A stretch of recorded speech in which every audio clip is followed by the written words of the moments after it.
Hey there, I'm John McDavitt, your host of The Breakthrough Creative, where we talk about the business of art and the art of business. How many of you have ever wanted to become con artists? No, I'm not talking about that kind of con artist. I'm talking about the kind of con artist that creates fan art for comic book conventions. Our guest today does just that. He started only 3 years ago, has built up quite a following, and has rubbed elbows with a very famous comic book movie director. You're going to want to hear his story. So without further ado, I am going to hand it off to me and Victor Koo. All right. Welcome everybody to the Breakthrough Creative, and I'm really excited to be here today with a new friend of mine, someone who I met last October at a con. I was selling some prints and showing some of my work. I'm kind of new to the con world, but Victor Wu, the Mighty Pegasus, was there, and he has such an awesome style of work and his prints, and we'll share some of that or links where you can go to look at his work. But just briefly, a story I have about Victor is my son was with me, and my son at the time, well, he's 13 now, and he goes around, he's pretty social, visiting everybody. And unbeknownst to me, and I think unbeknownst to Victor, he gave my son a print. And my son was just blown away. And I was blown away just by the generosity of this guy. When I had a little bit of downtime and I started walking around the show, I got to go visit with Victor. And boy, you know, a nicer guy you couldn't meet, and so talented and so skilled at what he does. I just had to have him on the show. So we talked a little bit about it back then, and we decided that we would do it a little bit down the future. And then the future changed, like everything went crazy with this pandemic. So finally we're getting together. Victor, I'd like to welcome you to the show. Thank you so much. Yes, it's been we've been planning this for a very, very long time, and I'm very happy we finally get to Yeah, it. me too. I'm Yes, really glad you're here. How are you doing, man? I'm doing fantastic. Thank you for asking. Just staying home right now. I'm not working currently. Yeah. I'm just staying at home, homeschooling my daughter because school are closed. So Yeah. yeah, just doing art at home and taking care of my daughter. Yeah, that's awesome. Yeah, I mean, it's not awesome that we're not working. It's not awesome right. that we're at home, but it's a good reason. And man, if you got to be at home, you can be home with your kid Hmm. and be helping her and teaching her, and she's able to see Yes. you work. Does she draw with you at all? Yes, yes, we do. We do draw together. She loves coloring, so yeah, she has a Uh, lot of coloring assignments because she's still in kindergarten. oh, that's awesome. Yes, To be in kindergarten again. I guess if you become an artist, you don't ever have to leave kindergarten, right? that's right. So let me ask you, and what I'd like to do is kind of frame it by asking you what it is that you do, and then Right. go back and maybe to a little bit of your history. So what do you do, Victor? So I am a digital artist, but I also do traditional art. Uh, and I started as an artist in late 2017. Oh, Uh, wow. Yes, yes. I mean, like many people, I started drawing when I was very young, but I never took it seriously, and I was never really any good. And in 2016, I separated from the Navy, and when I got out, I wanted to do something that I that I enjoy, And I got in touch with an old friend of mine that lives in France, and he was doing a convention, like a comic convention, anime convention, and I thought, wow, this is amazing, And I talked to him, and he motivated me to start drawing again. So in 2016, I started drawing again, but I didn't really go official until 2017. So ever since then, I haven't looked back. I've been traveling to different convention. So far only in the Midwest so far, but I'm hoping to go to the coast someday. So would you say that that's primarily what your artwork is it's for cons and it's to be sold at cons or online or so people can follow you? So far, yes. It's always been my goal to just start with convention, uh, but eventually I want to create my own IP, my own comic book, and do other things. Like I started my YouTube channel, so I would like that to grow, do more of this kind of work. Where I can stay home and produce art for my fans and my followers and traveling for convention. But convention right now was the only is the only main thing that I was doing. Yes. Oh, that's so cool. Yes. So I saw somewhere I was looking up a little bit of your biography, and did you grow up in France? Yes, Sean. Yes, I was born in France and I lived there for 15 years. And uh, after I finished middle school over there, I moved here right away. I actually moved to Florida first, and later on, I moved here to Minnesota. Wow, that's a Yes, big, like that's a culture swing and then a weather yes, swing. right. What Yes, part of definitely. Florida? In Tampa. So you were in Tampa. Did you ever get out Yes. to Salvador Dali's museum while you were there in I St. can't Pete's? remember. I don't. No, I was never. I never really hanged around the St. Pete area. I've been to Orlando a lot, but not Okay. St. Pete. Yeah. Yeah, if you So ever, I don't know no. if you have family or friends down there. If you ever go back, you got to go see Salvador Dali's museum because it's the largest All right. collection of his work, at least stateside. Oh, It's I see. huge, really cool. Oh, yeah. What part of France? So I lived in a very small suburb called Corbeil in France, Yeah. and it was basically only 30 minutes away from Paris, and we could see the Eiffel Tower from there. Wow. Yeah, it was pretty amazing. So, what kind of impact would you say? I know you said Mhm. it wasn't until recently that Mhm. you really started to take art seriously, but I Yeah, would imagine living in France and Europe, there was some impact there on your creativity. absolutely. Yeah, absolutely. The whole culture was different. They had a lot of impact, and when I was in France, I was actually more into art than when I got here in the U.S. Once I got here in the U.S., I kind of took that's when I kind of took a break with art. For some reason, I felt a disconnect, and Yeah. what more like, not really a disconnect, but more like I felt very discouraged, and I didn't think I was ever going to be good enough. So I kind of stopped. But as far as the whole moving, it was very different. I feel like in the U.S., the artists that I met here were more. How can I say this? They were. Uh, there was a little more artists for sure. Because in France, I felt like I was always the only student at school. And here, I'm sorry, here when I got to the US in Florida, I met so many artists, and I felt like there was just more artists. The artist community was already more organized than in France, so I felt very, I don't know what the word is. I felt it was a very good change. But Yeah. it's also the time where I decided to step away from art. So it was, it's kind of weird.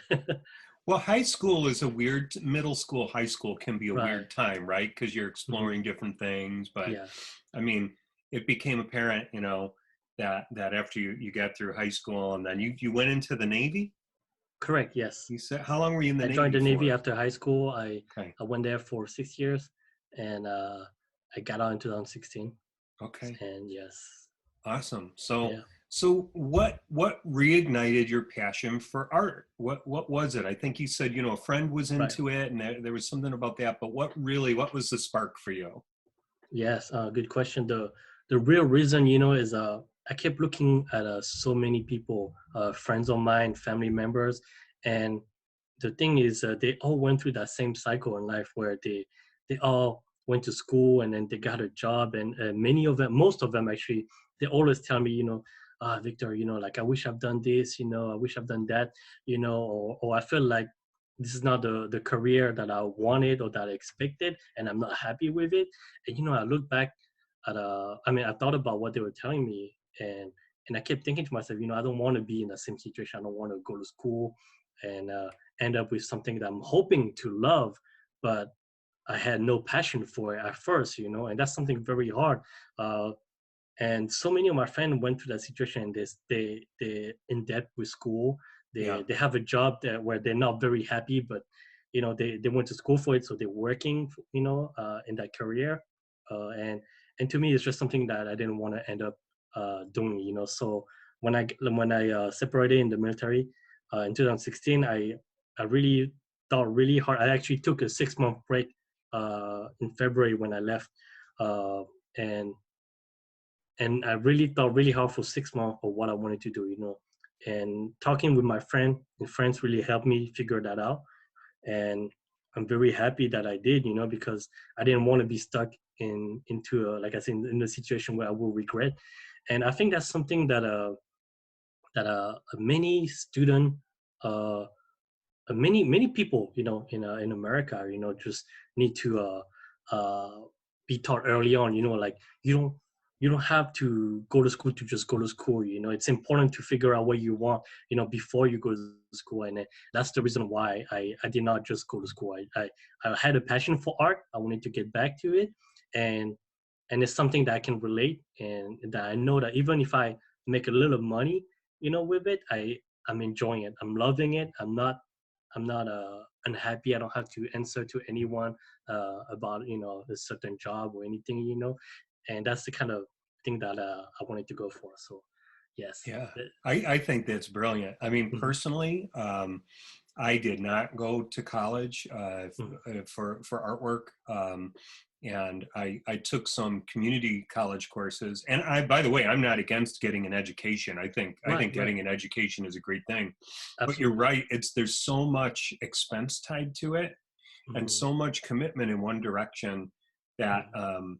I knew I wanted to make a living as an artist, and I made that commitment early on, and Mhm. I never regretted it. It Right. always, even through the tightest times, it always worked out. And I Right. don't know if that was just because I was happier, Mhm. because I mean we're all going to go through hard times. It just Yes. happens, right? Yes. I mean, Mhm. much of the country is going through a difficult time right Yes. now, and I just know that in my toughest times, I can sit back and I can draw something that really brings me joy and that I know has value to someone else. I'm always Right. able to create value with my creativity. So Yeah. I totally agree with what you said. Yeah. so Completely right. how how did you make this transition then? You've decided that you're going to be an artist and you've decided that you're going to do cons. You apparently have a love for pop culture and comic books, right? Right. Yes. Where Yes. did that come from? And what's your favorite kind of your Yeah. heroes and whatever? Tell me that. Yeah. It first started when I was very young, but it started first with a manga and anime, and a comic in the American comic world didn't really uh, come to my attention until maybe like I was 12 years old, 11, 12 years old, and because I was a big fan of the animated Superman TV series, and I love Superman. He's my number one superhero because of that, That was and the also was that the one in the 90s?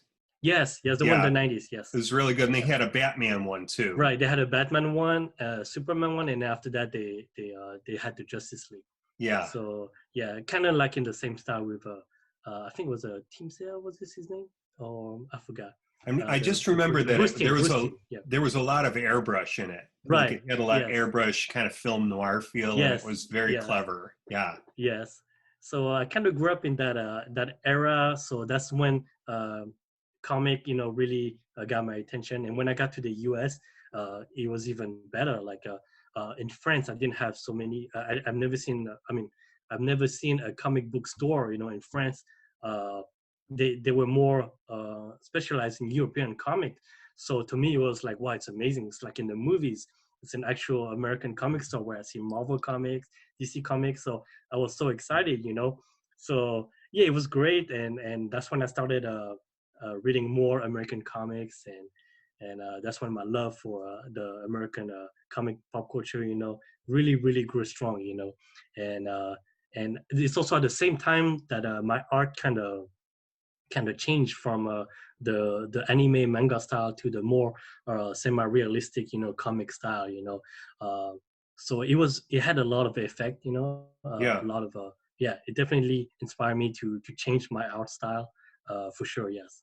that's awesome. So Yeah. how did you prepare to Mhm. go from, drawing at home in your studio to doing cons? Like what went into all of that? It was a whole year preparation. So like I mentioned earlier, I took it seriously. Late 2017 is actually in September 2017, because I was preparing for a movie contest in 2017. I don't know if you remember. In November, the Justice League movie was Yeah, going to come out, and so in August to I think September, they had a contest for a poster, and to for the chance to win a premiere ticket to go see the movie. yeah, And so I told myself, what a way to prove to myself that I am a serious artist if I can just take that contest seriously and enter it and submit an art, finish it on time, then that would be a good start. So that was the very first thing I did. I gave myself the challenge to enter the contest, and after that, every month after that, I gave myself another challenge. Like I need to improve in line art. So I started studying more line art, whether I was just watching YouTube videos or artists that I really admire, and then coloring was my biggest challenge. I'm still not the best at traditional coloring, but when I started digital art, coloring to me became like magic, okay. and it's something that I really love, and and that's why digital art right now is such a big part of my life as an artist, because I just love the power that you have with digital art. But I also love traditional, so I like to switch back and forth, especially at convention. I love to do traditional caricature art or art requests for my customer because they love that. So it's a good balance. Yeah. But yeah, Eh, so I prepared for a whole year, so because my first convention wasn't until early 2018, okay. or Let me late double back. 2018. Yeah. Let me double back 1 second. What digital programs do you work in? Oh yeah, I use Clip Studio Paint. Oh, Clip Studio Paint? Yes. I don't think I've ever heard of that before. I'm gonna Yeah, have to look that up. Is it's that it's like, very good. is It's it really, really good. particular to comic, or is it just an art program? It's a very, very particular to comic. They come with uh the layouts that help the, like, if you're a comic book creator, they Yeah. have already like a lot of preset panels that you can use. The brush sets are made for you to uh they're already preset for a comic book artist, so it really helps you. You can also import more. It's very, very friendly to use. I really enjoy it. It's very different than Photoshop.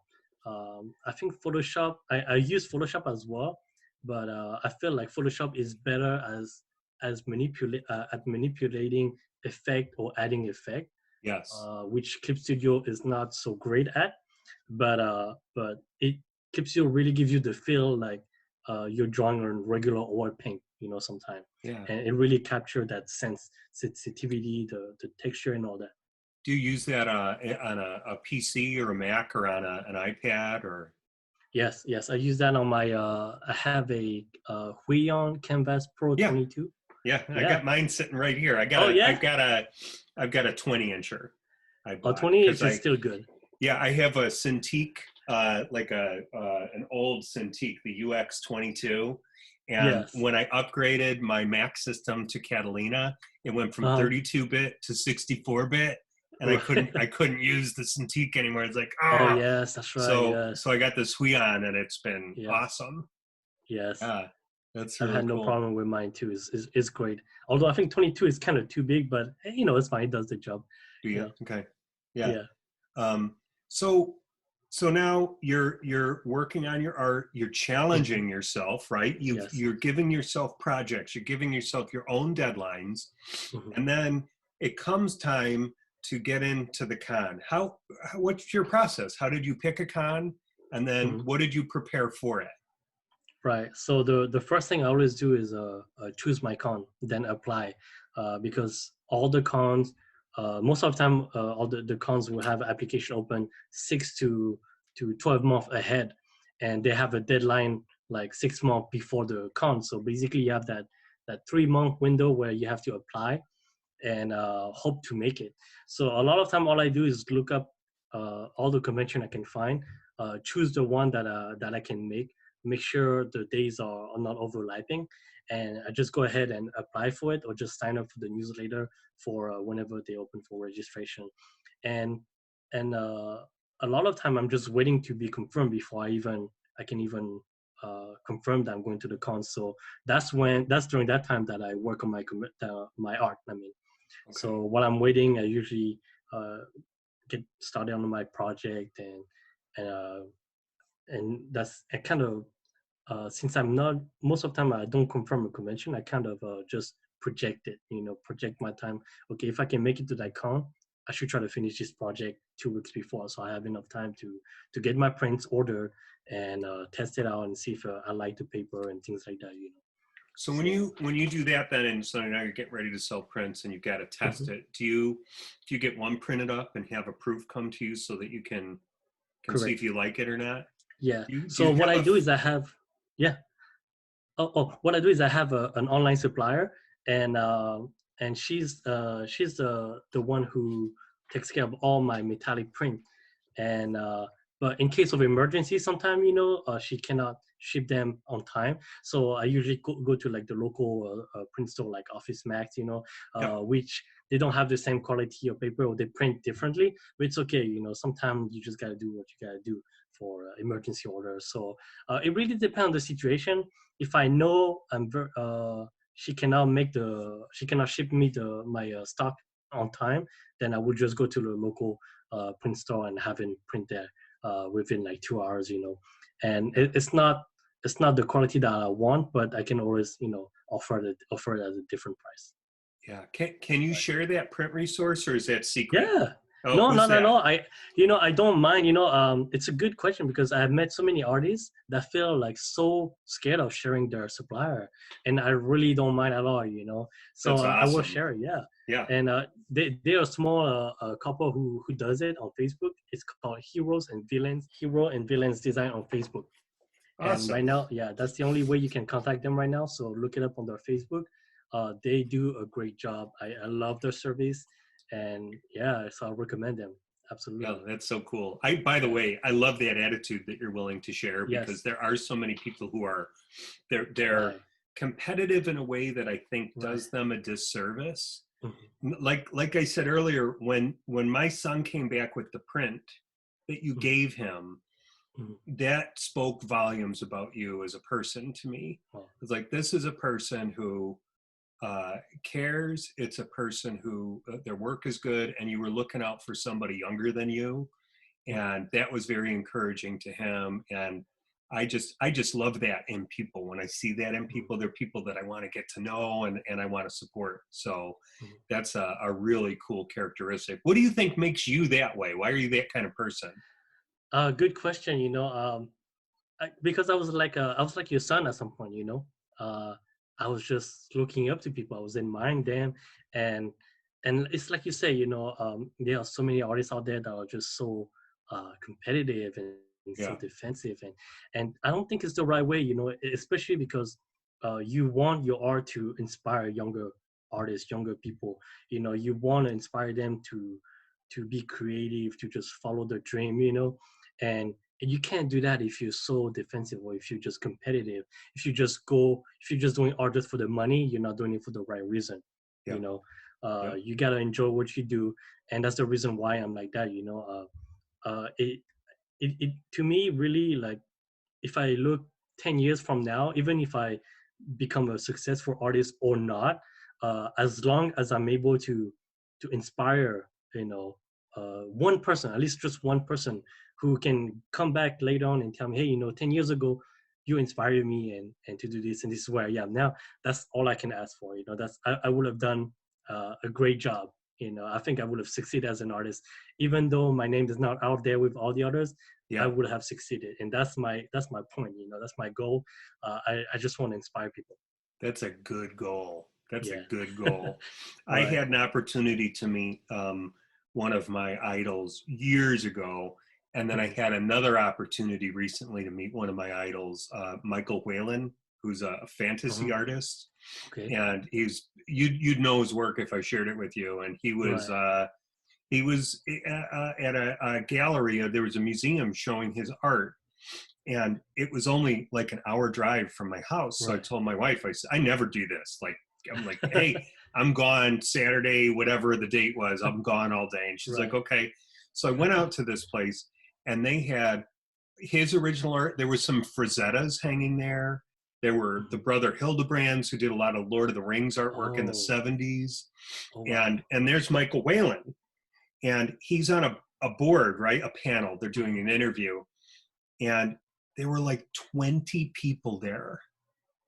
And Wow. so That's it. I hung out, and I got to talk to him for a couple of hours, and I got to tell him, hey, I'm out here because you had such an impact on my career. Mm. I want to thank you for that.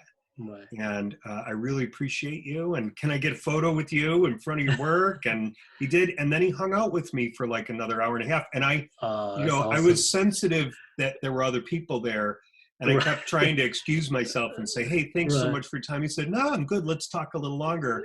And Oh, what a nice. wonderful experience Oh to my meet gosh. somebody whose work you idolize, and then Yes. to find out they're a good guy on top of it all. That's So, amazing. so you're doing the good stuff, man. That's the right way to do it. Thank you. It's Thank you. it's so cool. Yeah. Um, so tell me about before we get maybe a little more into the con and the pieces you put together for it.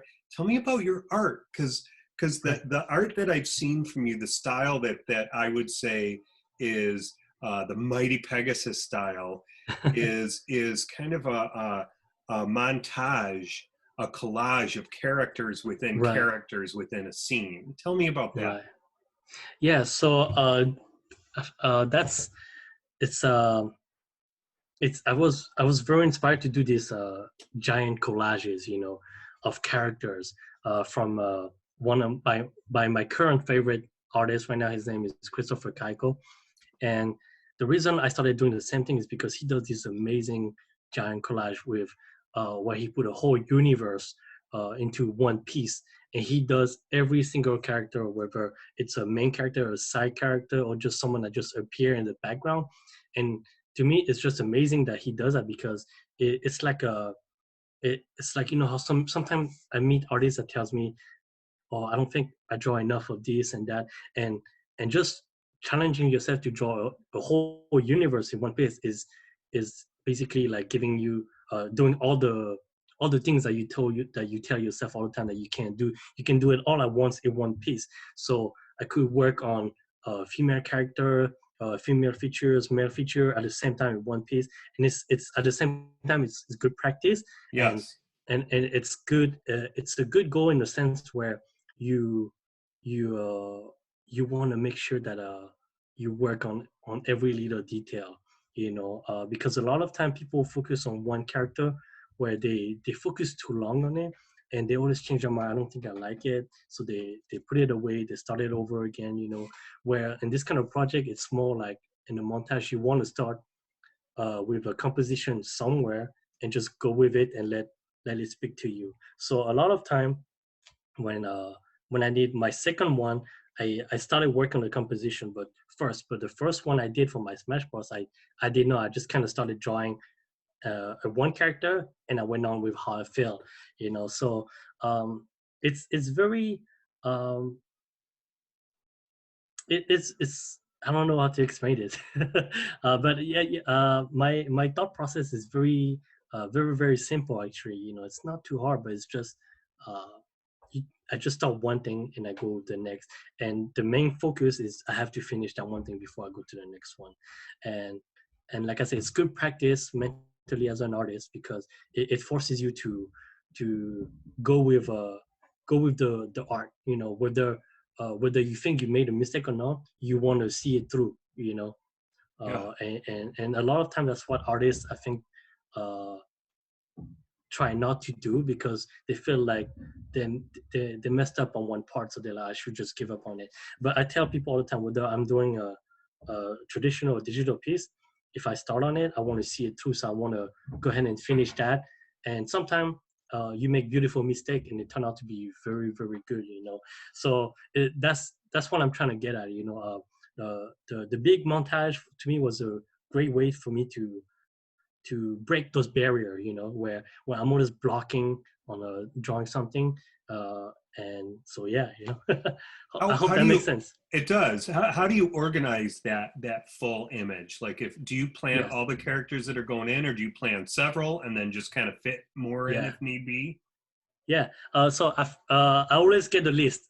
I always have my list of characters first. So Yeah, if I need to watch all the movies to get all the characters and list them all, I do that first. So yeah, the first thing I do, I don't want to miss any.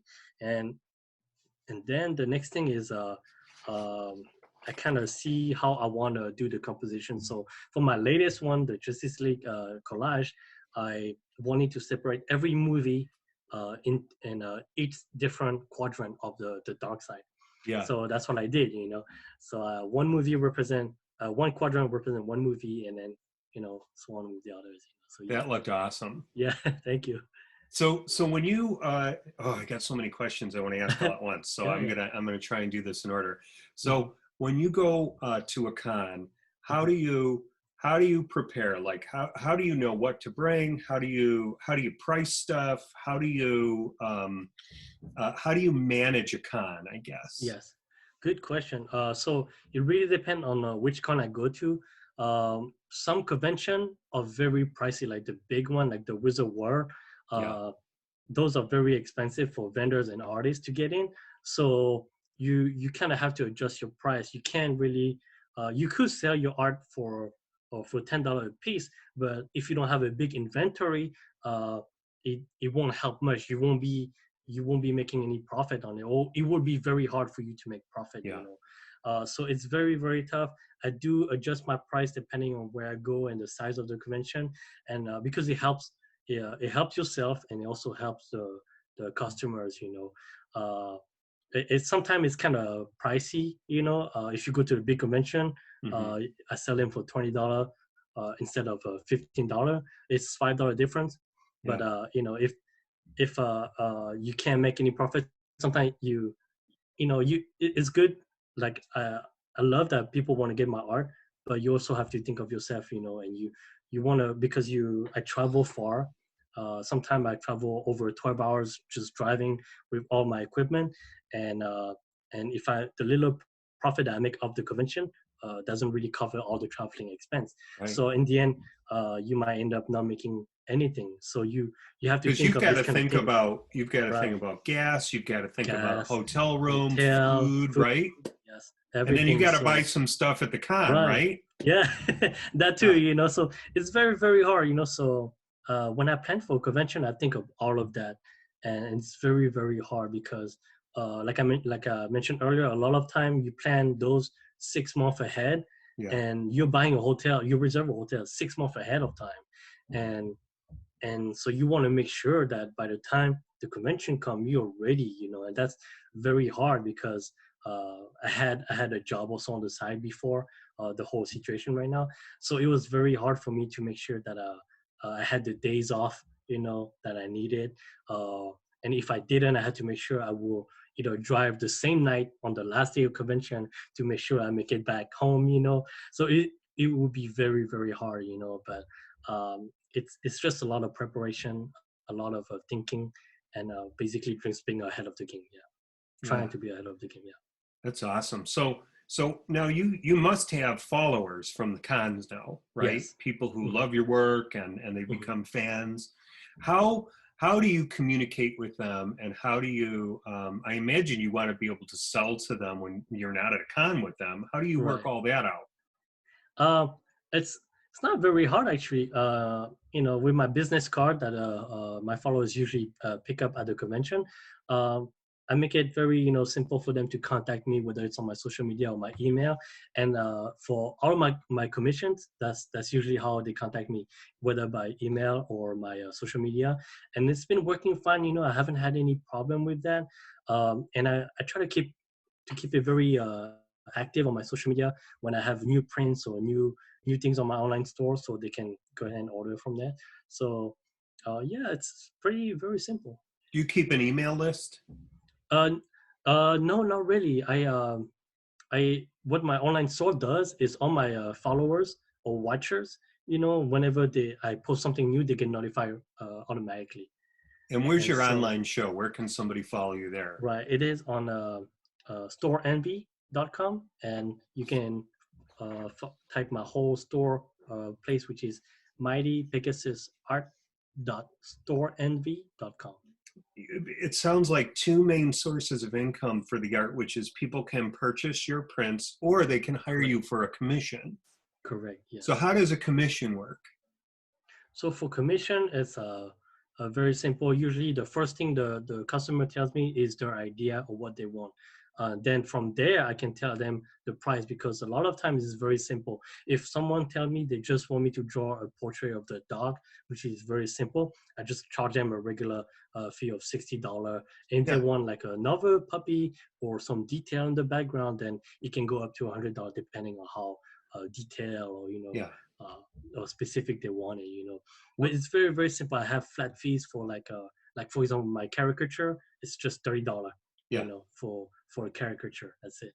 So What's very very the simple. most expensive and interesting commission you've done, if I may ask? Yeah, absolutely. It was just a commission for $100, and that's the most I've had. I've charged for a traditional commission, and it was for a Monkey King, and he wanted Okay. a full Monkey King in during a battle with a Buddha statue in the background and a bunch of demons also, Yeah. in the background. So it was a very cool commission. I'm very very proud of that one, and yeah, that was the most expensive one I've done. Yeah. Awesome. And I imagine that you've got a good amount of speed that you can move at to get these commissions done. Absolutely, yes. Yeah. So for any traditional, I try to keep it uh, between 6 hour to 12 hour, Yeah. max. Yeah. Try to finish within that same time. If I cannot, of course, I just communicate with the customer. But most of the time, I get it done within the first 24 hours, Okay. and have it shipped to the customer. Yeah. Yeah. And digital flies, right? When you're working Right. digital. Digital is well, digital it actually takes a little longer because I give my customer an extra revision, because I love working on digital. So if there's Yeah. something that they want to modify, Yeah. I allow them to just tell me, and I can just redo it. So digital may take up to like 2 days sometimes, just because I give that freedom to the customer. Yeah. Like if you want me to change this, I can change it, no problem. I really care about customer satisfaction. So when I Yeah. do digital, I just want them to be able to just change whatever they want. So yeah. How have the cons impacted your friends in the art community? Like I imagine you're Right. friends with a lot of the people at the cons Right. who present a Yes. lot of the artists. Yes. And I've met so many good artists, and that are now my friends, and I'm so happy. Uh, they've changed so many things in my way of art drawing, my way of perceiving art, and just they help me improve so much as an artist. So uh, I'm very happy that I've met all these artists, and that I can call them my friends right now, and my family members and my friends at home. They're just amazed, and they've been supporting me from day one since I started, because it's a very scary move, to just all of a sudden tell your whole family, hey, I'm going to become an artist, and I want to do a convention, and I hope that it works. And a lot of time, well, everybody actually in my family told me, oh man, good luck, man, I'm very scared. I don't know if you're doing the right thing, but uh, I'm wishing you the best. And so it's very scary for my family members and my friends at home, but in the end it turned out great, and I'm very very happy. Oh, Yeah. that's awesome. So what's the plan down the road? Like what's the long-term plan for you in your career? um like I mentioned earlier, I want to create my own comic book. That's the very next thing I want to do. It's been very hard lately for me to get started on it, because I have so many uh things that I want to get done before I even start on my own comic book. And I Sure. also want to learn how to write. So I have friends that are writers that already wrote for a few comic book stories. So I'm trying to work on that first. But ultimately, at the end of way later on, I just want to be doing having my comic book series and hoping to finish it. That's it. I have been having a story since I was a kid, and I want to get started on it. I have no doubt that Yes. you'll do it and be successful with it. Thank So you. we're going to start wrapping up in a little bit, but I Yes. don't want to miss the Zack Snyder story. Can you tell Oh us yes. about that?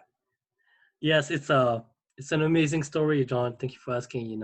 Yeah. I've been a Zack Snyder fan for a long time, ever since Dawn of the Dead movie. And when So I found out, briefly, just yes. briefly, for those who don't know, Zack Snyder is a director. He directed somewhere in the 2000s. He directed the remake of Dawn of the Dead. He Mhm. directed the Watchmen movie, Correct. and he has since directed Superman or the new Superman. What's the new Superman Man of called? Steel. Man of Man Steel. of Steel. He directed Man of Yes. Steel, and then that started to go into Batman versus Superman and Justice League. Mhm. So there you go. Yes. So yeah, so I was a big fan of him for a long time, and early February he announced a Justice League poster contest for his own version of the Justice League, which did not come out in 2017. For those of you who don't know, his actual movie was not shown, and they had a different director. So what he did is, for that Justice League movie poster, he wanted to do it for his own version of the movie. And so I participated in the contest, and it just so happened that I finished my giant project before he even announced it. And I thought it was just I don't know. I thought it was just like it was like destiny, Yeah, it was yeah. meant to be.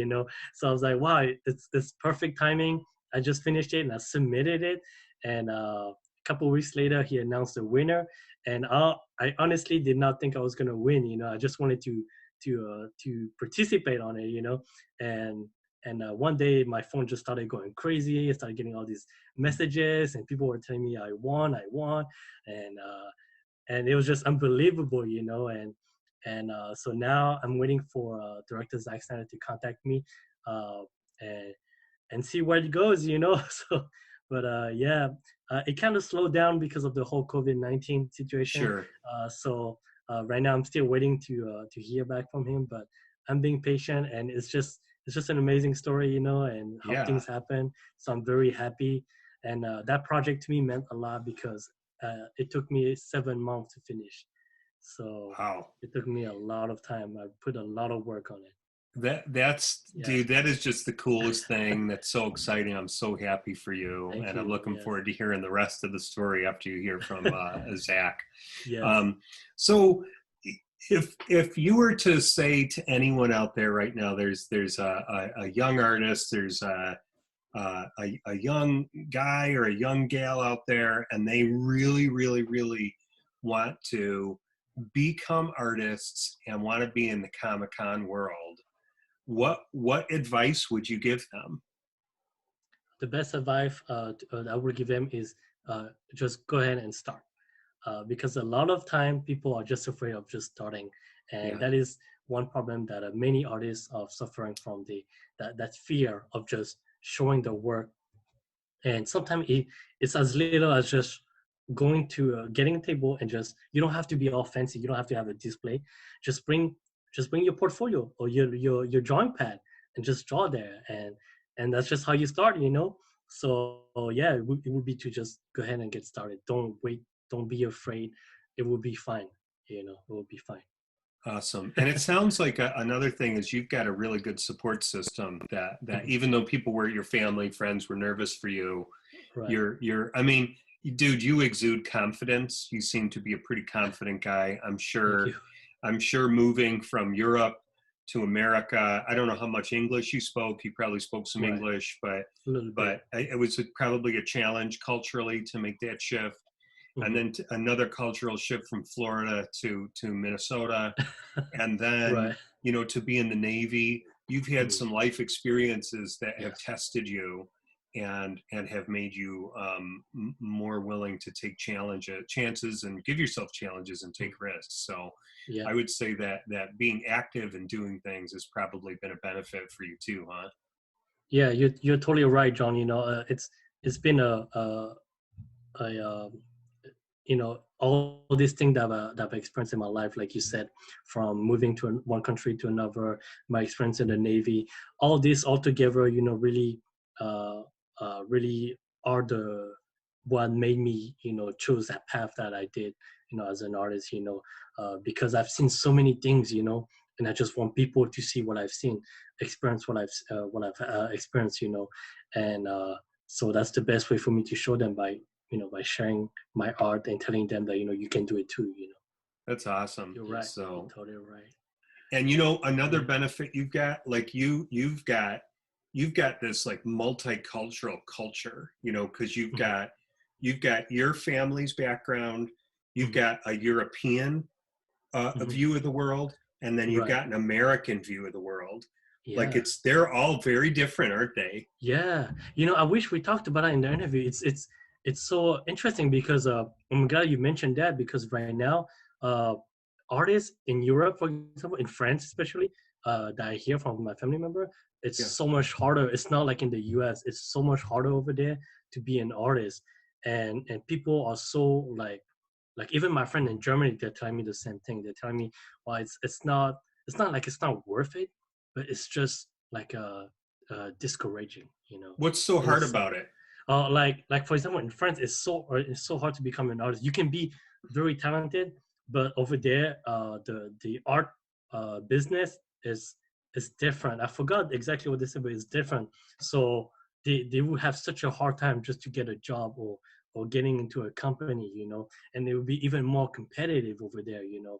And and in France, also another thing is that the opportunity is not the same as in the US. For example, I always tell my friend that in France, if I stayed in France, I wouldn't have the same opportunity I have here right now to go back to school if I wanted to.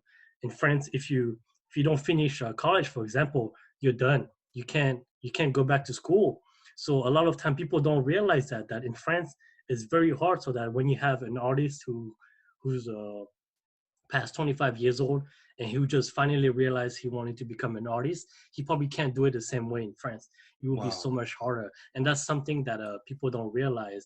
And I'm glad you mentioned that because it's the kind of thing that I share with my friends, that I tell them that I'm glad I'm able to do that here in the US because in France I don't think I would have. In France, if I started when I did in 2017, I think I'd be too old already. They wouldn't accept me at school. They wouldn't do this and that, and so it would be very, very hard. Yeah. Awesome. Yeah. Hey, thanks for sharing. Yeah. Thanks for being not just such an incredible artist, but being a really incredible person. I'm Thank you. grateful to know you better. And where can people find you? Yeah. You can find me on my social media. For YouTube is Mighty Pegasus Art, on Instagram at Mighty Pegasus, and Twitter at Mighty Pegasus 88. And Awesome. same thing for my Facebook. Yes. Okay. Yes. All right. So, and we'll include that in the show notes as well. Yes. And I just want to thank you so much for being my guest today. Thanks for being a breakthrough creative on the Breakthrough Creative. Thank you, John, for inviting me. It was my pleasure. You got it, brother. Have a great day, okay? Thank you. You have a good one. All right. So there you have it. Our Breakthrough Creative episode today with our Breakthrough Creative, Victor Koo. Tell me he isn't a cool guy. I mean, I still think it's one of the coolest parts of our interaction is that before I even met the guy, he was being kind and generous to my 13-year-old son and giving him what would normally be a $15 or a $20 print, and he signed it for my son, and it's hanging up on his wall right now. That tells me an awful lot about the character and the person of Victor. His story of Zack Snyder picking his poster and going for it, to enter that contest to win, is very insightful. Vic has avoided the pitfalls of perfectionism. He's kind of hit the ground running just 3 years ago and said, you know what, I'm just going to do this. I'm really not going to worry about anything else except the work and creating the work and going to the shows. He's made all kinds of new friends and contacts by going to the shows. And he's had quite a bit of success in his very young career. So I just think that that's something that we can all take to heart as breakthrough creatives, is not worrying about getting things perfect. And we've heard this from other guests too. It's like you just got to go. You got to start making stuff and roll with the punches, because there's always going to be trouble. There are always going to be things working against you, and nothing is ever going to be perfect. But if you put your head down and you push through and you just keep creating, you're going to come up with some incredible art. You're going to meet some incredible people. And then just like his Zack Snyder contest, the poster contest that he won, you're going to have some opportunities that break your way. So, for the Breakthrough Creative, I'm your host, John McDavitt, where we talk about the business of art and the art of business. So go ahead, get creating on some stuff, and go make some money with what it is that you make. See you next time.